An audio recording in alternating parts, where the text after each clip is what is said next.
Hello, everybody. This is Appa Brian at Appa Baseball Classics with Dan Mattingly, my son-in-law, to do the NFL picks. Justin can't be with us again. This is a busy time of year for him. He will send me his picks, and I'll include them if he gets them to me in time. I think he will, like he did last week. He was the winner last week. 11-3 was his record. We were 9-5. Both of our losses were by 1 point. Pittsburgh winning by 1 point at the very end, and tight end Andrews dropping the 2-point conversion. That cost us a win at the very end in the Ravens game. This week's theme is Battle of the Failed Lion Tamers. Thursday night game is the only two teams that failed to beat the Detroit Lions this year, and that is Pittsburgh and Minnesota. And before we get to that, though, there are 4 byes. Miami's on bye. Philadelphia got a good game from Gardner Minshew last week. And Indianapolis and New England. What a game New England played. Only 3 passes in their win over Buffalo in the windy weather game. First game. That was a great game to watch. Oh, it was a wonderful game. And I've never seen Belichick smile that big after a regular season game. Oh, I think that's his favorite win he's ever had. He was thrilled, and he should be thrilled. He really coached up a storm in that game. Everybody knew he had to run the ball, and they just shoved it right down their throats. And that's what we've been saying about Buffalo. They're just not physical enough, and the same problem they had last year. They can't run the ball, and they can't stop the run. Yep. And, it's hard to throw in 40-mile-an-hour wind. Allen managed reasonably well for the conditions, but, the Pats looked amazing. So the Lion Tamers, the failed Lion Tamers. The failed Lion Tamers here. One more thing for Buffalo. I think they could have managed that situation if they would, like the broadcaster was saying, if they threw directly into the wind, rather than let the ball get blown crosswise, which is what happened. And then that last 4th down drive, they threw 2 passes against the crosswind, and it just blew them off course, and they didn't have a chance. They really should have stayed with going directly at the win. Yeah, no, it was a good point. I watched the Manning broadcast, so I missed out on that point, I think. But they were another after watching football a Sunday and the traditional announcers that Monday night Manning broadcast is kind of a treat, at least for me. In this game, Pittsburgh looked so good last week. And barely beat that Ravens team. The Vikings, how do you come back from losing to the Lions like that? They really looked bad. It's in Minnesota. I think once again that their coach is back against the wall. If he doesn't win this week, he's probably not making it through the end of the year. I think he's gone after the end of the year either way, Mike Zimmer. I think that I will take the Vikings here to just attempt a last gasp before the end of their season. Yeah, Minnesota, one thing's for sure, you probably don't have to watch the first 3 quarters because they always play it close, and then you can flip a coin if they're going to win or not. They're all very close games with Minnesota. Pittsburgh played, as you said, their game of the year last week, and they've got T.J. Watt, 16 sacks, leads the NFL. So to me, it looks like T.J. Watt versus Kirk Cousins this week. I'm thinking T.J. Watt might get that edge. But somehow I'm still kind of leaning toward Minnesota. Like you said, they got to save their coach's job. And you never know if the players like him or don't like him. That's always a big factor in these situations. Sure. They seem to, every time they have a bad loss, come back and get a win. Is the only reason I'm taking them. They've done it throughout the year. There's no momentum with Minnesota. None. No. All right, next game is the Baltimore Ravens at the Cleveland Browns. I think one of the more interesting games this week. Absolutely. These two teams played possibly one of the worst football games I've seen all season a couple weeks ago. I've got to say I like the Ravens here because I I just don't see where the points are going to come from without a ton of interceptions from Lamar. Now, he's perfectly capable of throwing those, but the Ravens have recently pretty well owned the Browns, and I don't expect that to stop this week. I'm down with Cleveland in this game. The Ravens are really hurting in the secondary. That's the reason why they went for 2 points when Humphreys went out. He's out for the season. They're missing both their cornerbacks, and they're just hurting by injury-wise. And they've dealt with them early in the year when they lost all their running backs, but it's been a long year of having to patch things together. All their games have been close and they're tough. Baltimore. Let's see. This is the game. Well, first of all, neither team has scored 20 points in the last 3 or 4 weeks. Both their offenses are really struggling. Yeah, and the Browns. Who are they going to throw the ball to, and how are they going to get it there with, Baker Mayfield being as banged up as he is? That's true, but they get both their running backs back, so they haven't had many games with Kareem Hunt and Nick Chubb together. And here's the main factor I'm thinking about in this game. Cleveland has had 3 weeks to prepare for this game. Baltimore's had 3 days. As you know, after November 22nd, Cleveland played Baltimore, and then they had a bye, and now they're playing Baltimore again. So Baltimore has been on Cleveland's mind for 3 weeks, solid weeks. And Baltimore is like they're just trying to patch it together and hang on for life. That's the reason I'm picking Cleveland. I like it. Next game is the Jacksonville Jaguars at the Tennessee Titans. I'll take the Titans here. Jacksonville just really not a lot to like on that team. I want Lawrence to be good, but he's got a ways to go. Tennessee, as banged up as they are just a better football team, in my opinion, than the Jaguars, and they're at home. Yeah, Tennessee got their run offense, even without Derrick Henry. Their 2 backup running backs each ran for 100 yards in their last game. They both fumbled, which was a problem. But if they can correct that fumble situation, they should be okay. My little number system has Tennessee winning the game by more than 2 touchdowns. So I don't entirely go by my number system, but I am this time with this game. Tennessee beats Jacksonville. I don't think it's going to be even close. Next game is the Raiders and Chiefs. Man. So I thought the Raiders had unlocked something 2 weeks ago. They were pushing the ball downfield. They were really going after pass interference calls, taking shots, and I think that's the key to their offense. But they really stalled out against Washington. 15 points is not great, and that Washington defense isn't really that good. I don't know where they're going to get their production from in the offensive game, and I think the Chiefs' defense is on the rise. I expect their offense to be better, and I like the Chiefs in this game. I also like the Chiefs. The Raiders have not scored more than 16 points in 4 of their last 5 games, so their offense is still struggling. And the last time we played the Raiders, that was really the Chiefs' easiest win all season. And I think it's going to be an easy win for Kansas City.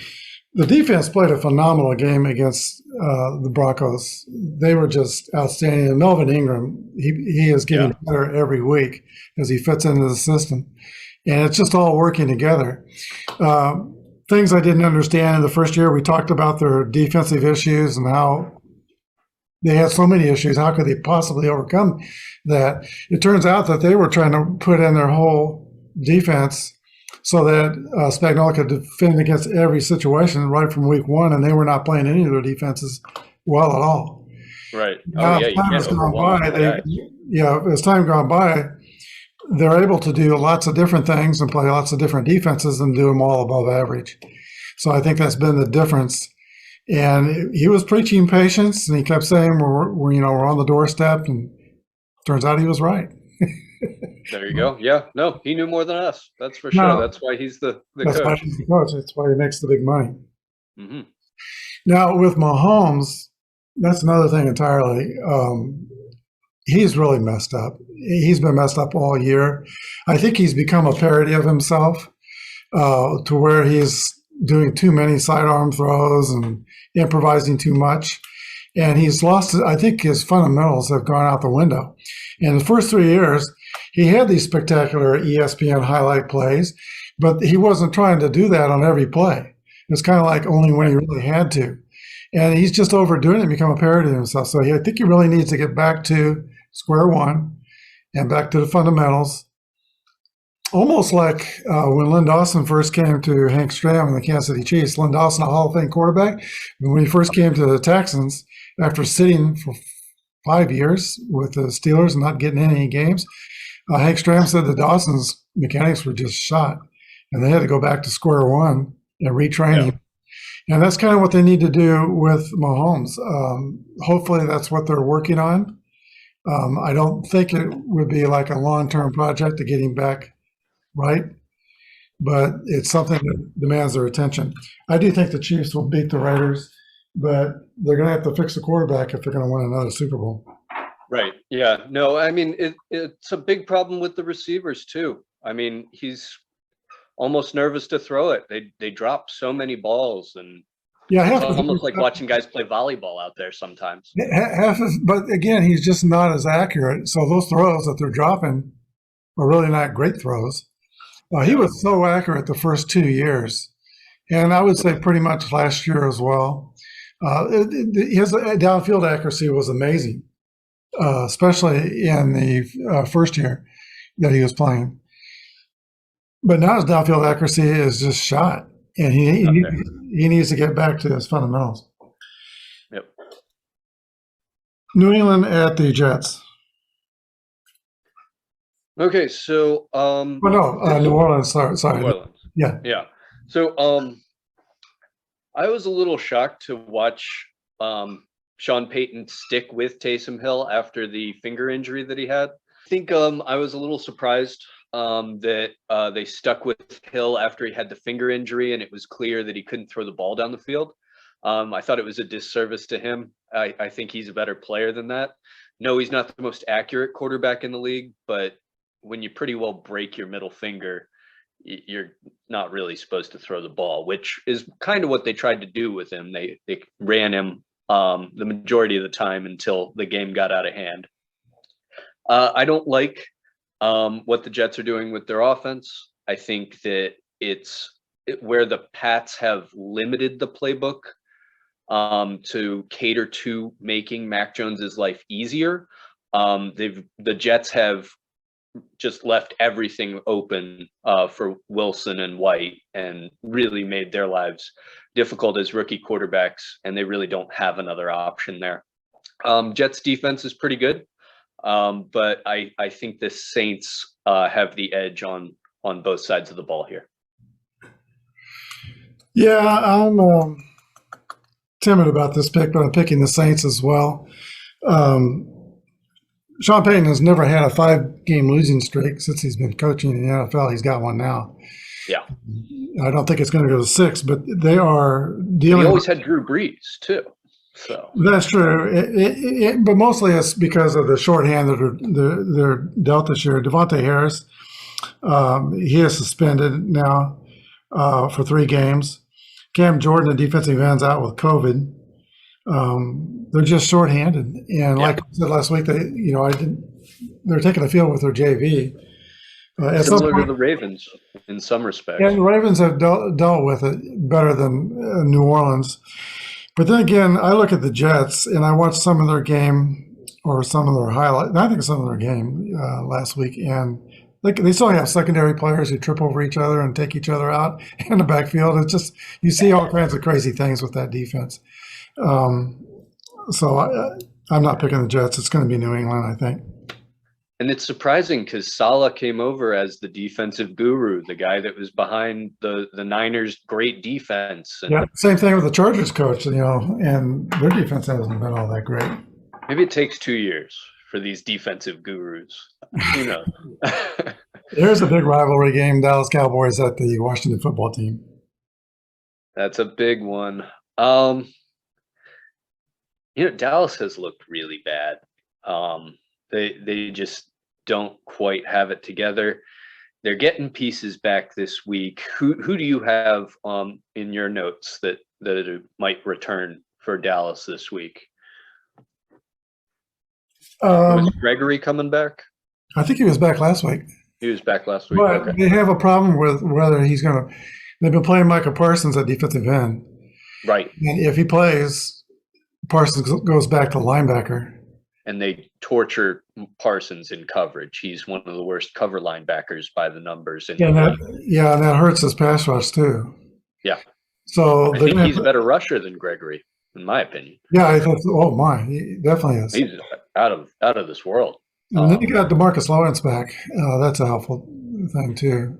Very helpful. And the Washington lost a key piece last week. But I do like that team.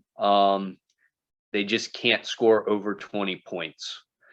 That's the problem. I hate to do this, but I think I have to take the Cowboys in this game. Breaks my heart. Well, when the season started and Washington went 2-6 and Dallas went 6-1, you didn't think this would be like a primetime game and a big rivalry game. But now Washington's won 3 straight games in November. Dallas is sort of stumbling. Dak is not playing his best. He still lead the NFL in scoring, I think, though. Yeah, they're up there. Yeah, and that was the one stat that I saw that scared me off because I wanted to pick this upset so bad. But they just can't score enough points. It'd take a defensive, a big turnover margin for Washington to take this game. I do think it'll be a high-scoring game, and I think you're right. I don't see Washington keeping up with Dallas. I'm picking the Cowboys as well. Atlanta at Carolina.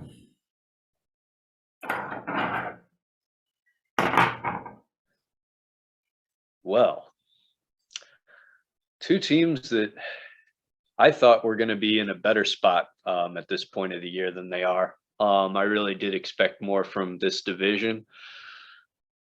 The Panthers, if they just don't have the quarterback position figured out, and they're going to have to spend a lot of capital once again to try to figure it out. Sam Darnold wasn't the answer. Clearly, Cam Newton's not the answer. I cannot pick them in this game with McCaffrey out as well. They're missing so many pieces. They have a fairly good defense. That DJ Moore is a good wide receiver. But I think the Falcons just have a little bit more than they do as far as they're fairly healthy on the defense, Atlanta. And, scheme-wise, they can use Patterson, they can use Pitts. They have a couple more options on offense, in my opinion, as well. Yeah, Riddle. I'm disappointed in Atlanta's use of Pitts. It looked like they figured it out about the third or fourth game with him, and they've forgotten him since then. But they have made great use of Cordell Patterson, and I don't see Carolina stopping Cordell Patterson, and I don't see Carolina showing up with a good quarterback. So also they fired their offensive coordinator. Yeah, that's a bad sign. So that's not a good sign either. And I don't know that it's entirely his fault. His personnel was pretty bad. They were counting on McCaffrey to do it all for him, I guess. All right, now we got Seattle at Houston. I'll take Seattle. I think that Russell Wilson looked fairly good last week compared to the weeks previous. Probably he should have waited till this game to come back from that injury anyway. Wouldn't have had to put us all through those terrible performances for the first 3 weeks he was back. Houston's, they just don't have have much to work with, and it's going to take them years to build that organization back up. I just don't see an answer for them for about 4 or 5 years. Yeah, I think Houston's going to have to start in the draft with the quarterback. And there are no quarterbacks in this draft. Well, there's Coral, a couple guys, but not anybody I get too excited about. Yeah. Figuring out the draft is a hard thing, and that's the talk that there's no quarterbacks. But that Pickett. I was about okay. Yeah. Is decent. He's kind of like Heber. Did you see? Oh, go ahead. Go ahead. Did you see his fake slide? Yeah, I loved it. That was great. That's going to be a newest trend until somebody takes the quarterback's hat off. Yeah. But you were saying he's a little bit like Minshew? No, Heber. Herbert. Okay. Yeah, he can run, and he's got a good arm. It's just like people thought Mahomes was not going to be anything. I mean, Holmes was not the first pick, the quarterbacks. So it's hard to figure these things. Coaches see different things in different people, So there actually might be somebody out there that's going to match up well with somebody's system. A lot of circumstance and opportunity goes into it. It is, right. I mean, it's not just, and you get a good quarterback in a wrong system, it could wreck everything. Yeah. So, yeah, I'm down with Seattle. I think Seattle will be Houston. Okay, next game is Detroit at Broncos. So I just wanted to mention we have 2 phenomenal Teddy Bridgewater tackle attempts on the season. That he's going to regret for a long time. He didn't want any part of Dirty Dan either. No, there was no attempt to wrap up there. He just kind of launched with the shoulder. And it looked like a pinball game. It did. It was bad. So I don't think Bridgewater has a second career as a defensive back, and I don't think he's. Do you think he's a starting quarterback in the league next year? Well, yeah, the starting quarterback gig is not going great as of late. They were getting a ton out of Devontae Williams.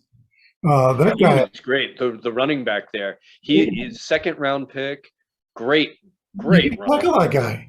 Yeah, they said on the broadcast. They said that he had the best numbers for breaking tackles in the NCAA, and he also has the best numbers for breaking tackles in the NFL. Yeah, I couldn't believe it when they said that. And he was great. They just, they couldn't get it going, and they couldn't finish in the red zone. Denver's not good, but they're good enough to beat Detroit. Yeah, is what it comes down to for me. Yeah. And what is going on with those wide receivers for Denver? I just can't figure out. They seem to have a lot of talent out there with Sutton and Judy and Patrick, and they just can't get those guys the ball consistently. They were not getting open. I mean, we had them covered. Yeah. It wasn't really all Bridgewater's fault. They just couldn't get open. Right. And we got good pressure on him as well. Oh, the rush was fantastic. Yeah. Detroit doesn't play in Denver very, very much. They need to be sure to drink a lot of water that week before they go to the high altitude. That's a big factor. Again, their offensive line is not going to be able to handle the front of Denver. They're going to give it an effort. They always do. Sure. And I think it's going to be a close game. I think it'll be interesting. But I don't see them tackling Williams any better than we did. No. Well, no, not at all. They don't have – and he made our linebackers look rough, which hadn't happened for quite some time. The linebacker play very good. Willie had a decent game. He broke Hitchens' tackle. A couple of feet tackles. Yeah. So. And he made Ben Neiman look like he shouldn't be in the league. It was bad. Yeah, they're getting him and Sorensen are getting more time on the field again. It always worries me, but they're smart players. They've been good for us in the past. Yeah. We both have Denver over Detroit. Next game is the New York Giants at the Los Angeles Chargers, and mystery quarterback for the Giants. Yeah, have they called you yet? I could give them the left-handed option. Exactly. Just, if you flip the field, it might help. I've got to take the Chargers. The Giants, they're in limbo. They don't have a clear plan, and they haven't for years, really. Herbert and the Chargers looked good. Surprised that they beat the Bengals as bad as they did. The Bengals just they're another team. Them and the Lions. I hate picking their games because I never know what team's going to show up, and you don't enjoy watching inconsistent teams that just do bizarre things to beat themselves. And the Chargers look solid as long as they don't get run on. Yeah, and I don't think New York really has that kind of a running game to be a huge threat against them. Now, as we mentioned, at quarterback, Doug Jones is out with his neck, and Glennon is in concussion protocol. It's going to be Jake Fromm, who they just signed a few days ago. He's going to be taking the offense. They signed Jake Fromm. The Georgia quarterback. I think he was with the Chiefs for a few minutes, too. Yeah, I think didn't we draft him? I think so. Yeah, in like the 4th or 5th. They got him from Buffalo, and I think he was on their practice squad. But that's who it's going to be, Jake Fromm. Yeah, the Chargers have too much offensively. Is Keenan Allen hurt? Let me see. I think he's dinged up, but he's on COVID. Yeah, he's on the COVID list. Oh, is he COVID? Okay. And that's another problem. The Chargers do have 11 COVID guys. They got 11 people on the COVID list. Yeah. That's a lot. And I don't know what the breakdown is, if they're all players or some coaches. I'm still taking the Chargers. They're rolling. Mm-hmm. Yeah, there's a lot of momentum there. And I have a lot more respect for their coach than I do Judge. The big, tough guy. Yeah, big, tough guy. San Francisco at Cincinnati. So, this is going to be a weird game. I don't have a good feel for this game. And I usually lose the ones that I don't have any feel for. I took Cincy last week. And go against your feelings. Right? Yeah. Took Cincy last week. The Niners are kind of in a decent spot here. And I don't know if Cincinnati has enough of a team to beat them here. How do you feel about it? If Deebo Samuel was playing, I would definitely pick San Francisco, but the only healthy running back they've got is Hasty, and it's really thin at running back again for them. That is one thing that Kyle Shanahan can do, though, is he can find somebody that can run the ball. He just points at somebody and says, "You're running the ball for me," and they've got 130 yards and 2 touchdowns at the end of the day. And it could be Larry from across the street. But the problem is, once he points at that guy, they're injured in 2 weeks. I mean, they've had one injury after another running back. But on the flip side, Joe Burrows has got a messed up hand. Yeah, and that's what scares me off them. And that's totally scared me off them. And then we saw Jamal Chase drop a couple balls last week. Right. So not good timing for them to fall apart. No, it's not. Especially if Tomlin really revives the Steelers, which is a strong possibility that he is reviving the Steelers. But I crossed out Cincinnati because of the Burrows hand. I'm picking San Francisco. Garoppolo needs to bounce back big time, but he has shown that he can do that. Um, and he's still got Kittle and Yeah, Ayuk, Ayuk. so it's not like they're out of options. Right. Who are you picking? I'm taking the Niners on this. Gotta stay with my. I shouldn't stay with my gut, but Buffalo or Tampa?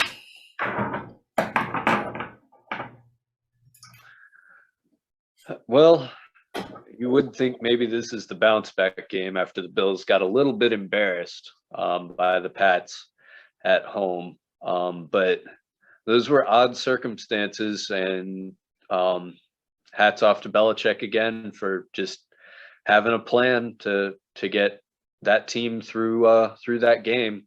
Watching the Bills kick, did you see that one field goal that they kicked where it kind of boomeranged almost? I thought it was going to come back and land in the kicker's lap. It was ridiculous. But Tampa's really good, and they can run the ball. Brady's throwing. He's probably going to win MVP. The way he's playing, he's putting up really good numbers. They've got so many weapons out there, and that defense is as good as it's better than the Bills. I think the secondary is a little limited, but really, you only have to worry about Diggs and Knox receiving. Beasley's been a no-show this year. He's been maybe dinged up, or maybe he's just at the end of it. It ends quick for the small white receiver. They go bad fast, like milk. So I will take the Bucks. I'm taking Tampa Bay as well. It is so discouraging that Buffalo knew New England was going to run every play, and they couldn't do anything about it. And right now, what's number 7? The running back for Tampa. Fournette. Fournette is licking his chops. Yeah. He's going to have a big day. That's going to be fun to see. Oh, he can't wait. Yeah. And they blocked for him, man. Tom Brady is 32-3 at lifetime against the Bills in his career. I don't think it changes here. I think Tampa Bay is going to beat Buffalo. I like it. Next game, the Sunday night game, is Chicago Bears at Green Bay. I think they should have had Dallas and Washington be the Sunday night game, but we're stuck with Chicago Green Bay. So you know what I blame that on, and this is me just taking a second on this to say something. The reason is because Dan Snyder spent 20 years ruining the Washington fan base. He has just created more non-Washington fans in that area and around the country than I ever thought possible when I was growing up as a kid. They don't show up to the games as much. It's you see a ton of other fans in the stands because, Washington's a transplant city, and that stadium is atrocious. So I think that's a lot of the reason why they don't get primetime games. That, and they're bad most of the time. They're pretty good this year. Do a lot of Washington residents follow the Ravens? A lot flipped over to the Ravens once they kind of saw that the Ravens were going to be consistently good. My sister included. She gave up on Washington probably around that 2001 run of Ravens, that Super Bowl team that just had that amazing defense. That flipped a lot of loyalties because, we watched so many bad teams come through Washington after all that success and such good ownership before.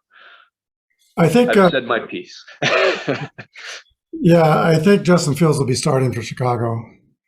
I don't think that's going to make a difference. I think Green Bay is too good. I think that Fields, he might not need to play this game. That Packers defense is so good. He's probably gonna have a pretty bad game coming back from an injury like this. Well, that being said, this game is not without worries for Green Bay. They still don't have Jenkins, and Bakhtiari has been out all year. Their two best offensive linemen. Jordan Love hit the COVID list, so he's not available. So I'm too worried about that. So, if somebody steps on Aaron Rodgers' broken little pinky toe. What's the third option? That's a good question. I'd have to look at that depth chart, but I would imagine they'll just put Devontae Adams back there and hope for the best. Uh, but we'll have to see. Maybe Green Bay was looking at that Buffalo game, and if that happens, to just run the ball every play. Chicago's got a decent defense. I do think this game is going to be closer than most people think, but I can't pick against Aaron Rodgers and the Packers. Green Bay. Green Bay.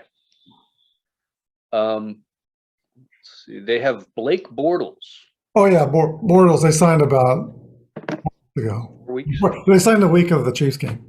Oh, okay. Yeah, Bortles, yeah.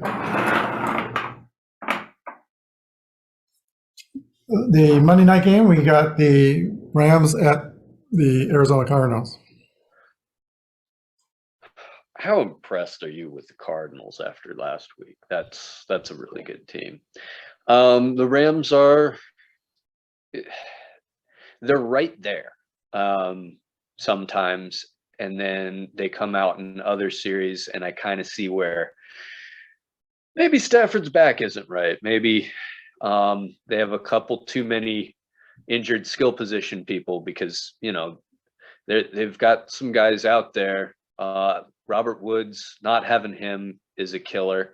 I think Cooper Kupp still probably the best receiver in the NFL. But DeAndre Hopkins would argue that probably he is. And he can do a lot of great things on the field. He stretches it. He can go up and get any ball. And Kyler Murray looks electric again. He's fully back from his injury. And I like the Cardinals defense better. I think they get after the quarterback much better. I'll take them in this game, especially at home. Yeah, I don't have confidence in the Rams offensive line stopping the rush of the Cardinals.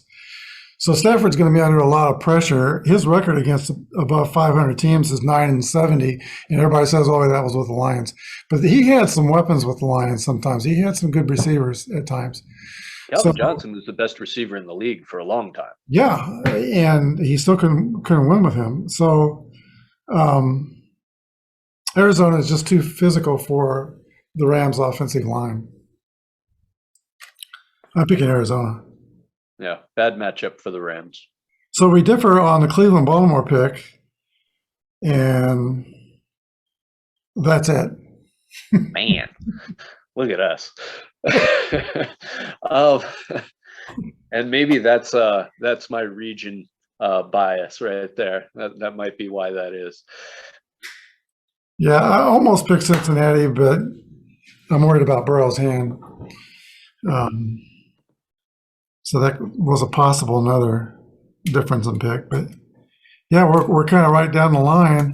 Justin, I think, takes things like that into account. Now, he didn't know that we agreed when he gave me his picks on every pick, but he kind of knew he was going out on a limb with Pittsburgh and the other one he won last week. Right. But so now he's back up to 6 games ahead of us, and I have fallen back to 6 games behind. I'm running out of time. Yeah, we gotta. I don't know. Maybe he just has an off week. He hasn't been sleeping, and he misses a couple here. We can make up 3 or 4 on him this week. Yeah, he told me he didn't spend as much time on his picks last week that he usually does, but he goes 11-3. Yeah, I got to spend less time on mine. Maybe we should start flipping coins. Right. Yeah, that might be the way, especially for like Lions games or Vikings, not Lions. Vikings. Yeah, games. The Vikings games. Yeah. Definitely, that's a coin flip there. Well, another good week. Enjoy your Sunday, Dan. And Christmas is coming. Whenever the Army-Navy game is ready to go on Saturday, Christmas is less than 3 weeks away. So I hauled out a little Christmas village for the background. Exactly. Hey, who you got in the game? Army-Navy game? Yeah. Well, it's got to be Army. Navy's only won 1 or 2 games this year. They can't stop anybody. It's funny how that flips. Navy owned them for years and years, and Army's program has just taken off. The Army's program has become pretty decent. They've got a decent – they play Missouri in the bowl game? I think so. Yeah, that should be a good game. Yeah. I look forward to it.